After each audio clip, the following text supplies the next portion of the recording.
Hello friends, welcome back in this video. Branch accounting हम लोग कर रहे थे, एक क्लास हो चुकी है, आज उसकी सेकंड क्लास है।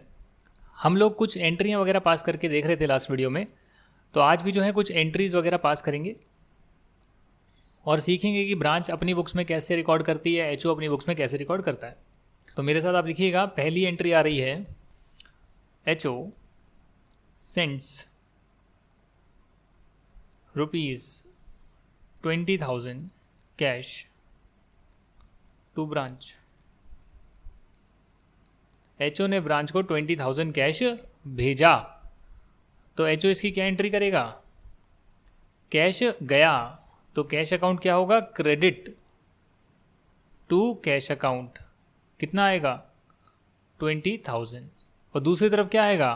Branch account. Being cash sent to branch. Correct. ये हुई पहली बात। दूसरी, ब्रांच अपनी बुक्स में क्या एंट्री पास करेगा? ब्रांच अपनी बुक्स में क्या एंट्री पास करेगा? ब्रांच के पास कैश आया तो कैश अकाउंट डेबिट 20,000। दूसरी तरफ जो है वो एचओ लिख देगा, एचओ से आया, बात खत्म। तो जो भी ट्रांजैक्शन एचओ के साथ हो रही है उसमें एक अकाउंट तो एचओ का बनना ही है। Being cash received from HO. तो एंट्रियां पास कैसे होगी, रिकॉर्डिंग कैसे होगी इंडिपेंडेंट ब्रांचेस के केस में, वो हम सीख रहे हैं। पॉइंट नंबर 2, एक और एंट्री देखते हैं ज़रा क्या होगा। डेटर्स ऑफ ₹10,000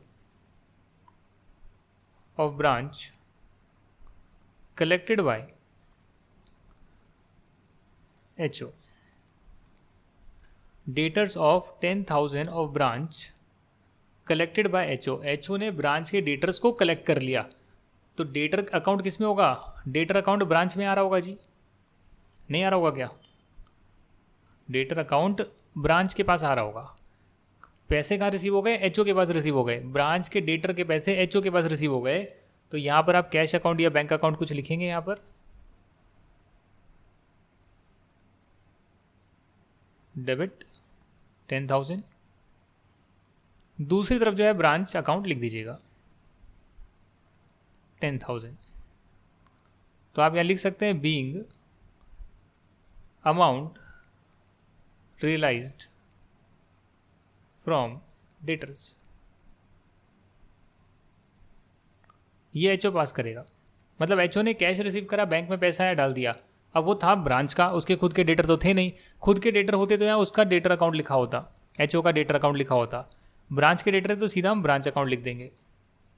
सिमिलरली ब्रांच के पास क्या हुआ? ब्रांच के डेटर कम हो गए, क्योंकि उसका पैसा एक्चुअली में, कंपनी तो एक ही है ना सर, कंपनी अलग अलग नहीं है। ब्रांच हो, एचओ हो और ब्रांचेस हो, सभी एक ही कंपनी के हिस्से हैं, सभी एक ही कंपनी में आती है।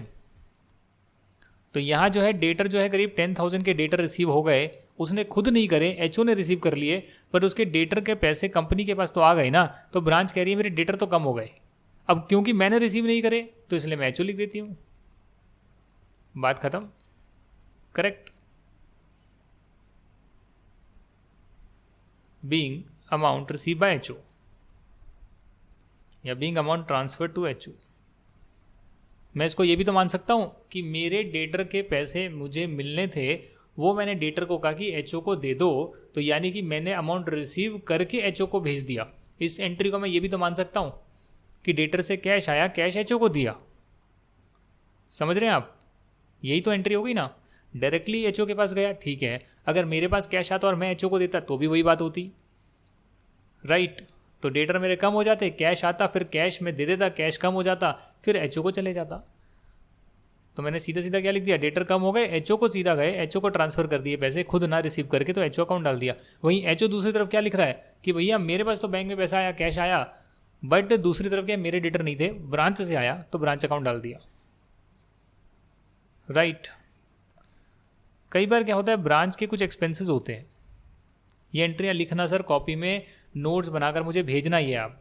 ब्रांच के एक्सपेंसेस होते हैं ₹5,000 पेड बाय एचओ, ब्रांच के एक्सपेंसेस एचओ ने पे कर दिए, तो क्या होगा सर? खर्चे किसके थे? ब्रांच के थे, ठीक है सर। तो ब्रांच जो है उसको अपना एक्सपेंस मानेगा, एक्सपेंस अकाउंट 5000, राइट, 5000 आएगा। खर्चा तो ब्रांच का ही है ना सर, हाँ, बट ब्रांच के बैंक अकाउंट से पैसा नहीं गया, वो एचओ ने पे कर दिया, तो दूसरी तरफ आप एचओ लिख दीजिए, राइट। मैंने तो आपको सीधा सीधा रामबान इलाज बताया ही है कि कुछ करना ही नहीं है। ब्रांच के खर्चे हैं, एक्सपेंसेस हैं, तो एक्सपेंस अकाउंट डेबिट होगा। बैंक की जगह एचओ लिख दोगे क्योंकि एचओ ने पे कर दिया, और यहां पर एंट्री में लिख देना sir being expense paid by HO. दोनों जो हैं सेपरेट सेपरेट अकाउंट बनाते हैं। दूसरी तरफ जो एचओ है उसके पास क्या हुआ, उसके पास जो है कैश या बैंक से जो है उसने पैसा दे दिया 5000 रुपये, बट उसके खुद के खर्चे नहीं थे जी, एक्सपेंस तो ब्रांच का ही था, एक्सपेंस अकाउंट ब्रांच का ही आएगा, ब्रांच ही रिकॉर्ड कर रही है, उसने रिकॉर्ड कर भी लिया। एचओ तो सिर्फ कैश दे रहा है, तो कैश गया, क्योंकि ब्रांच का था तो उसने दूसरी तरफ लिख दिया ब्रांच अकाउंट। समझ रहे हैं? हाँ, ब्रांच का खर्चा है, ब्रांच ही दे रही है, एचओ कुछ नहीं करेगा। एचओ का खर्चा है, एचओ ही पे कर रहा है, ब्रांच कुछ नहीं करेगी अपनी बुक्स में, बट एक दूसरे से कहीं पे लिंक है, तो वहां पर जो है जो भी एक्चुअली में हुआ है, एचओ के पास से कैश गया है, तो एचओ का तो कैश कम होगा ना। खर्चा ब्रांच का था तो दूसरा ब्रांच अकाउंट लिख दिया। भाई ब्रांच की अगर बुक्स में देखें तो ब्रांच के पास क्या हो रहा है, उसके खर्चे तो इनकर हो रहे हैं, वो अपना खर्चा तो मान रही है, पर कैश नहीं जा रहा, एचओ पे कर रहा है, तो दूसरा अकाउंट एचओ लिख दिया कि ठीक है भैया, एचओ को मैंने अपना क्रेडिटर बना दिया, मेरे खर्चे एचओ ने दे दिए तो एचओ को मैंने अपना क्रेडिटर बना दिया। वहीं कहीं कहीं पे मैं एचओ को डेटर बनाता हूँ, और नेट बैलेंस जो है एचओ का बैलेंस शीट में आता है। ये हो गया बीइंग अमाउंट पेड, ठीक है सर। अब यहां पर मैं आपको जो है एक इंपॉर्टेंट चीज बताने वाला हूं इंटर ब्रांच ट्रांजेक्शन्स के बारे में। अगर यहां तक क्लियर है तो लिख लीजिए पॉज करके, मुझे कोई जल्दी नहीं है। पॉज करिए, 2-3 एंट्रीज कराई है, समझ लीजिए, ताकि पता लग जाए कि इंडिपेंडेंट ब्रांचेस के केस में दोनों अपनी अपनी बुक्स में कैसे कैसे रिकॉर्ड करते हैं। ये जो है दूसरा कॉन्सेप्ट आ रहा है, इंटर ब्रांच ट्रांजेक्शन, यानी ब्रांच 1 है, ब्रांच 2 है, ब्रांच 3 है और ब्रांच 4 है। कितनी सारी ब्रांचेस है? ब्रांच 1, 2, 3 और 4, कितनी सारी ब्रांचेस है आप देख सकते हैं यहाँ पे, 1, 2, 3, 4, और एचओ तो है ही है। एक ब्रांच दूसरी ब्रांच के साथ ट्रांजेक्शन तो कर सकती है, मतलब एक ब्रांच दूसरी ब्रांच को सामान भेज सकती है, रिसीव कर सकती है, कैश भेज सकती है, कैश रिसीव कर सकती है। जो ब्रांच एचओ के साथ ट्रांजेक्शन कर रही थी वही ब्रांचेस दूसरी ब्रांच के साथ भी तो ट्रांजेक्शन कर सकती है, बट जो ब्रांच की बुक्स होगी उसमें दूसरी ब्रांच का जिक्र नहीं होगा। इस ब्रांच की बुक्स में दूसरी ब्रांच का जिक्र नहीं होगा, किसी भी ब्रांच में दूसरी ब्रांच का जिक्र नहीं होगा। ब्रांच हमेशा यही मानेगी कि हमने ट्रांजेक्शन एचओ के साथ ही करी है, ठीक है। जैसे ब्रांच 1 ने मान लेते हैं गुड्स भेजे ब्रांच 2 को, तो अगर इसने गुड्स भेजे हैं तो कहीं ना कहीं जो है गुड्स सेंड टू एचओ ही माना जाएगा कि मैंने एचओ को ही भेजे हैं, और दूसरा अकाउंट एचओ अकाउंट डेबिट होगा। वहीं ब्रांच 2 को रिसीव हुए हैं, भले ही ब्रांच 1 से रिसीव हुए हों, ये हमेशा ये मानेगी goods received from HO to HO, और एचओ क्या मानेगा? तो यानी कि ब्रांच जो भी ट्रांजैक्शन करेगी दूसरी ब्रांच के साथ, वो ऐसा माना जाएगा जैसे उसने एचओ के साथ ही ट्रांजैक्शन करी है। Very important point, very important point. यानी हर ब्रांच के ट्रायल बैलेंस में सिर्फ एचओ का ही बैलेंस आ रहा होगा, दूसरी ब्रांच का आ नहीं रहा होगा। एचओ क्या पास करेगा? एचओ दोनों एंट्री पास करेगा, और जब दोनों एंट्री पास करेगा तो क्या होगा? दोनों एंट्री पास करेगा तो क्या होगा? वो ये लिखेगा, पहली एंट्री होगी goods received by branch 1 to branch 1, और दूसरी होगी goods sent to branch 2 branch 2। अब होगा क्या इन दो एंट्रीज का इम्पैक्ट? पहली एंट्री क्या होगा? Goods received by branch 1, right, goods received from branch 1, सही कर लेना भैया, ब्रांच 1 से मुझे रिसीव हुआ, हालांकि ब्रांच 1 ने ब्रांच 2 को भेजा है, बट मैं हमेशा क्या मानूंगा कि ब्रांच ने दूसरी ब्रांच को नहीं बल्कि एचओ को ही भेजा है। तो एचओ मान रहा है goods receive from branch 1 to branch 1, दूसरे में लिख रहा है goods send to branch 2, branch 2 debit हो रहा है। ये अमाउंट सेम है, ये अमाउंट सेम है, कैंसिल हो जाएगी, और सिंपल सी बात है, ब्रांच 2 टू ब्रांच 1 एंट्री आएगी। इसको डाइजेस्ट कर लीजिए, आखिरी बात है बस, इसके बाद खत्म चैप्टर आपका। अगर आपने ये बात समझ ली तो आपका चैप्टर इंडिपेंडेंट ब्रांचेस का कंप्लीट हो गया। फिर हम सीधा ही बुक के क्वेश्चंस करेंगे। मैंने क्या बताया आपको? मैंने सिर्फ ये बताया कि ब्रांच जब भी दूसरे ब्रांच के साथ कोई ट्रांजैक्शन करेगी तो एचओ के साथ ट्रांजैक्शन करिए मानकर करेगी। हालांकि एचओ अपनी बुक्स पे जो है, जो ब्रांच के पास सामान गया है, जैसे इसने रिसीव करा है, ब्रांच 2 ने रिसीव करा है, तो ब्रांच 2 क्या हो गया? डेटर। क्यों? क्योंकि भैया जिसको आप माल भेजते हो, सामान भेजते हो, उससे पैसा लेते हो ना, तो वो आपका डेटर बनता है। तो इसलिए branch 2 debit to branch 1, branch 1 ने भेजा है, जो भेजता है वो क्रेडिटर बनता है सर। जिससे आप सामान खरीदते हैं उसे पैसा देना है, इससे लेना है। तो आपने क्या किया, जब भी एक दूसरी ब्रांच की ट्रांजैक्शन हो रही है तो ब्रांच मान रहा है कि मैंने एचओ के साथ ट्रांजैक्शन करी है, बट आप अपनी बुक्स में दिखा रहे हैं किस ब्रांच से आपको लेना है, किसको देना है। आपने नेट एंट्री का इम्पैक्ट पास कर लिया जो मैंने यहाँ बताई।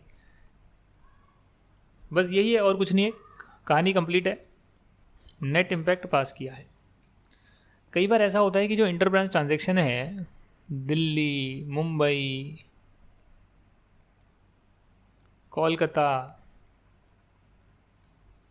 चेन्नई, इसमें एक एक ट्रांजैक्शन गिवन है जो इंटर ब्रांच हुई है। इसने कुछ इसको दिया, इसने कुछ इसको दिया, तो इसने दिया, जैसे कि ट्रांजैक्शन लिख दी 35,000, तो इसने अपने क्रेडिट साइड पे लिख दी 35,000। तो एक दूसरे ब्रांच जो है ट्रांजैक्शन करे जा रहे हैं, पेपर में दिया होगा। सिंगल ट्रांजैक्शन तो पास करना मैंने सिखा दिया ऊपर, जैसे एक ब्रांच ने दूसरे को गुड्स भेजे, तो क्या होगा, जब मल्टीपल कई बार ट्रांजैक्शन दी जाती है तो आपको सिर्फ जो है नेट बैलेंस देखना होता है। नेट बैलेंस क्या होगा? यही डेबिट क्रेडिट का जो नेट आ रहा होगा वो आप यहाँ देखेंगे। जैसे कि मान लेते हैं 15,000 आ रहा है, ये आपका जो है ये 3,000 आ रहा है, ये 58,000 आ रहा है, ये 70,000 आ रहा है। ठीक है, ठीक है सर। ये रिसीविंग ब्रांच है तो आप इसको डेबिट कर लीजिए, ये गिविंग ब्रांच है तो इसे क्रेडिट कर लीजिए। इसको डेबिट, इसे क्रेडिट, समझ रहे हैं? जिस ब्रांच के पास नेट में पैसा या गुड्स वगैरह गए हैं उसका डेबिट बैलेंस, क्योंकि उससे एचओ पैसे लेगा, और जिसने दिए हैं उसका क्रेडिट बैलेंस। तो एचओ क्या करेगा? एचओ अपनी बुक्स में जो है नेट एंट्री पास करेगा, सीधा सीधा Mumbai branch debit, Chennai branch debit to Delhi branch credit to Kolkata branch credit. Match हो गया?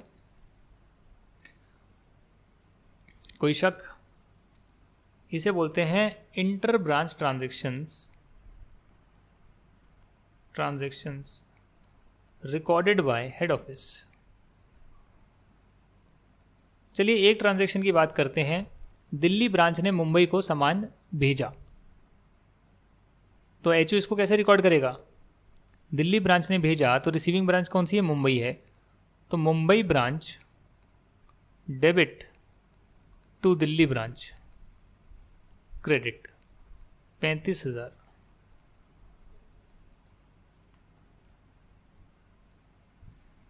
मैं कह रहा हूँ दिल्ली वाले ने मुंबई को सामान भेजा, तो मुंबई के पास पहुंचा, मुंबई ब्रांच के पास, तो उससे मुझे पैसा लेना होगा ना, तो उसे मैं डेबिट कर रहा हूँ। और दिल्ली ने भेजा है तो मैं उसको पैसा दूंगा, तो उसे क्रेडिट कर रहा हूँ, क्रेडिटर बना रहा हूँ। अब हो सकता है कि मुंबई भी दिल्ली को कुछ भेज दे बाद में 20,000 रुपये का सामान, फिर दिल्ली कुछ कोलकाता को भेजे, कोलकाता कुछ दिल्ली को भेजे, चेन्नई मुंबई को भेजे, मुंबई चेन्नई को भेजे, तो बहुत ज़्यादा ट्रांजेक्शन जो भी हुई है, मैंने सिंपल दिल्ली का नेट इम्पैक्ट देख लिया कि इसने नेट में दिया है या नेट में इसको मिला है। अगर नेट में इसको मिला है तो ये रिसीविंग हो जाएगी, और अगर दिया है नेट में तो वो क्रेडिट बैलेंस हो जाएगा, यानी कि गिवर हो जाएगा, गिविंग ब्रांच। तो ये नेट इम्पैक्ट हमने सबका निकाल लिया। बहुत ज़्यादा बड़ी समरी शीट भी आ सकती है, अगर क्वेश्चन में होगी, आपके स्टडी मटेरियल में होगी तो मैं कराऊंगा यार, नहीं होगी तो फिर नहीं कराऊंगा, पर कॉन्सेप्ट तो करा दूँ कम से कम, कि अगर कई सारी ट्रांजैक्शन है ब्रांचेस के बीच में तो सीधा हम नेट इम्पैक्ट देखते हैं कि नेट देने वाली कौन है, लेने वाली कौन है। तो ये नेट में देने वाली है, ये लेने वाली है, ये देने वाली है, ये लेने वाली है। तो लेने वाली जो ब्रांचेस हैं उसको डेबिट कर दिया, देने वाली को क्रेडिट कर दिया, और एक एंट्री में सभी इंटर डिपार्टमेंटल जो है, इंटर ब्रांचेस जो ट्रांजेक्शन हुई है वो सबको रिकॉर्ड कर दिया। ये इंपॉर्टेंट है। और बताइए सर, एक और कॉन्सेप्ट आ रहा है, ज़्यादा तो समय नहीं लूँगा, बस कंप्लीट हो गया है। कई बार क्या होता है कि हेड ऑफिस जो है वो जितने भी उसने फिक्स्ड एसेट्स खरीदे होते हैं, वो फिक्स्ड एसेट जो है ब्रांचेस को वो देता है, और ब्रांच उसको क्या करती है, फिक्स्ड एसेट को यूज़ करती है। जितनी भी ब्रांचेस हैं, हेड ऑफिस कंट्रोल रखता है सारे फिक्स्ड एसेट पर, ब्रांचेस उसे यूज़ करती है। तो ये जो फिक्स्ड एसेट है, ये कई बार एचओ जो है अपनी बुक्स में ही रिकॉर्ड रखता है, भले ही इसको यूज़ ब्रांच क्यों ना कर रही हो। तो उस केस में जो फिक्स्ड एसेट अकाउंट है वो एचओ की बुक्स में ही बनता है। बट जो इस पर डेप्रिसिएशन लगता है, जो फिक्स्ड एसेट पर डेप्रिसिएशन लगता है, वो खर्चा तो ब्रांच बुक करती है, क्योंकि ब्रांच को भी तो अपना ट्रायल बैलेंस से पीएनएल बनाना है, और उसमें उसको खर्चा तो डालना है ना, कि कितना पोर्शन मैंने फिक्स्ड एसेट का यूज़ कर लिया। तो उसके लिए क्या होता है, फिक्स्ड एसेट अकाउंट तो यहीं पर बनता है sir, FA account debit to bank. और कई बार आप इसको ये भी लिख सकते हैं, ब्रांच 1 का fixed asset account debit to bank, मतलब आइडेंटिफाई करने के लिए कि चाहे ब्रांच 1 वाला फिक्स्ड एसेट है, ब्रांच 2 का फिक्स्ड एसेट है, ये कई बार आप लिख लेते हैं, राइट। तो आपने रिकॉर्ड कर लिया। अगर आप एसेट ब्रांच को ट्रांसफ़र करेंगे तो उसकी कोई एंट्री पास नहीं करेंगे, इन केस हेड ऑफिस जो है इसका रिकॉर्ड खुद ही बनाना चाहता है। तो अगर ये हेड ऑफिस खुद रिकॉर्ड नहीं बनाना चाहता और ब्रांच को एसेट ट्रांसफ़र करता है, तो डेफिनेटली एंट्री पास करेगा, फिक्स्ड एसेट को क्रेडिट करेगा, ब्रांच को डेबिट करेगा। ब्रांच के पास फिक्स्ड एसेट आएगा तो ब्रांच फिक्स्ड एसेट को डेबिट करेगा, दूसरी तरफ एचओ लिख देगा, टू एचओ।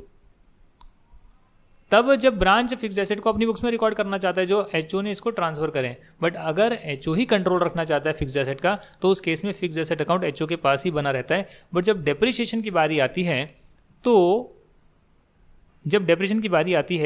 तो फिक्स्ड एसेट में जो है एचओ चार्ज करेगा डेप्रिसिएशन टू फिक्स्ड एसेट, और ब्रांच अकाउंट को डेबिट कर देगा। यानी डेप्रिसिएशन अकाउंट को डेबिट करने की बजाय ब्रांच को ट्रांसफर कर देगा, भैया लो डेप्रिसिएशन का पैसा तुम अपनी बुक्स में चार्ज करो, जिसे ब्रांच अपनी बुक्स में चार्ज करेगा डेप्रिसिएशन अकाउंट डेबिट। मतलब डेप्रिसिएशन डेबिट तो हो रहा है, बट मेरे पास फिक्स्ड एसेट नहीं है, फिक्स्ड एसेट तो एचओ के पास पड़े, तो टू एचओ, ठीक है ना। डेप्रिसिएशन का खर्चा तो मुझे ही बुक करना है, एसेट मैं यूज़ कर रहा हूँ, फिक्स्ड एसेट का कंट्रोल एचओ के पास है, उसका एसेट का अकाउंट एचओ के पास है। तो मैंने खर्चा बुक करा तो टू फिक्स्ड एसेट लिखने की बजाय एचओ लिख दिया। यहाँ पर एचओ ने फिक्स्ड एसेट को क्रेडिट करा, जितना डेप्रिसिएशन चार्ज हो गया है, ये प्रोविजन फॉर डेप्रिसिएशन बना रहे हो, और ऊपर ब्रांच लिख दिया, क्योंकि खर्चा एक्चुअली में ब्रांच का है, अपने एक्सपेंस में तो डाल नहीं सकता। अगर closing stock, very important point है, इसको भी लिख लीजिए, लास्ट पॉइंट है, खत्म कर रहे हैं आज की क्लास, फिर क्वेश्चन आंसर्स कराऊंगा आपको, उसमें कुछ आएगा तो करवा देंगे सर आपको, और आपका पहले इंडिपेंडेंट ब्रांचेस कंप्लीट कर देंगे। देखिए, अगर क्लोजिंग स्टॉक जो है एचओ का या ब्रांच का मिसिंग है, इंफॉर्मेशन गिवन नहीं है क्लोजिंग स्टॉक का, तो क्लोजिंग स्टॉक का आप जिस भी कॉस्ट पर जो है एचओ बनाता है, या जिस भी कॉस्ट जो भी ब्रांच को कॉस्ट पड़ी उस पर ब्रांच बनाता है अपना, वो स्टॉक अकाउंट आप प्रिपेयर करें और मिसिंग फिगर क्लोजिंग स्टॉक की फाइंड आउट करें। यानी ओपनिंग जो रिसीव हुआ सब कुछ, सेल वेल करा तो सेलिंग प्राइस नहीं डालना, उसका कॉस्ट ही डालना, कितने कॉस्ट का था, इतना और आया, इतना सेल्स हो गया, इतनी सेल्स की कॉस्ट पड़ी मुझे, जो निकल गया बाकी का बचा होगा, है ना। Opening stock, goods received from HO, purchase कर ली, डाल दो, cost of goods sold, cost पर बैलेंस आ जाएगा क्लोजिंग स्टॉक। ये मैंने ब्रांच का बनाया, ब्रांच स्टॉक। एचओ का बनेगा तो एचओ बोलेगा भाई मेरा ओपनिंग कितना था, परचेज मैंने करा, कुछ मैंने ब्रांच को भेज दिया, कुछ मैंने सेल कर दिया, अगर वो करता होगा तो उसकी कॉस्ट क्या थी, तो पूरा कॉस्ट पर अकाउंट बन रहा है। एचओ की जो कॉस्ट है उस पर बन रहा है, ब्रांच की जो कॉस्ट है उस पर बन रहा है। क्योंकि कई बार ऐसा हो सकता है कि एचओ मार्जिन जोड़कर, जैसे डिपार्टमेंटल अकाउंट में किया है, मार्जिन जोड़कर जो है ब्रांच को सामान भेजे, तो उस केस में एचओ अपनी कॉस्ट पर अकाउंट बनाएगा, ब्रांच को जो कॉस्ट पड़ रही है मार्जिन जोड़ने के बाद ब्रांच उस कॉस्ट पर जो है अपना अकाउंट बनाएगा और उससे क्लोजिंग स्टॉक फाइंड आउट करेंगे। ये कब है, जब क्लोजिंग स्टॉक मिसिंग होगा, उसका नोट डालकर लिख लीजिए, नोट क्वेश्चन में आएगा, तब इसको इंप्लीमेंट करेंगे। तो बस हो गया जी, कंप्लीट हो गया है। ऐश करें, एंजॉय करें, ब्रांच अकाउंटिंग आपका पूरा हो गया है। And that's it. Independent branches का जो कॉन्सेप्ट थे सारे हो गए हैं। अब जब क्वेश्चन आंसर्स करेंगे तो बुक में उसकी इम्प्लीमेंटेशन हो जाएगी, और अगर वो इम्प्लीमेंटेशन समझ में आ रही है, जितनी भी चीज़ें हम कर रहे हैं, तो आपका जो है एक 8 नंबर का क्वेश्चन पक्का हो जाएगा। इंडिपेंडेंट से ही जुड़ा फॉरेन ब्रांचेस होगा, क्योंकि फॉरेन ब्रांचेस में कॉन्सेप्ट तो यही रहता है, वो भी इंडिपेंडेंट होती है, बट ट्रांजैक्शन फॉरेन करेंसी में होती है, जिसे हम AS 11 के हिसाब से फॉरेन करेंसी ट्रांजैक्शन को हम INR में कन्वर्ट कर देते हैं, राइट। तो उसके लिए हम AS 11 की एप्लीकेशन भी सीख लेंगे, और अकाउंटिंग स्टैंडर्ड वाले बैच में वो वाला मैं कॉन्सेप्ट डाल दूंगा कि भैया ये देखो फॉरेन ब्रांचेस में कैसे कन्वर्जन होता है। पॉज करें वीडियो को, रिवाइज करें, और नेक्स्ट क्लास में सब कुछ, सारे कॉन्सेप्ट स्टार्टिंग टू एंड, कैसे एक एक बंदा एंट्री रिकॉर्ड कर रहा है, उसका ट्रायल बैलेंस कैसे बन रहा है, बैलेंस शीट कैसे कंबाइन हो रही है, ब्रांचेस के बीच में ट्रांजेक्शन हो रही है तो एचओज को कैसे रिकॉर्ड कर रहा है, इंडिविजुअल ब्रांचेस कैसे रिकॉर्ड कर रही है, सारे कॉन्सेप्ट आपके क्लियर होने चाहिए। उसके बाद ही जो है मैं आपको इसके क्वेश्चन कराऊंगा बुक के, ठीक है ना। Thank you once again, stay tuned and bye bye.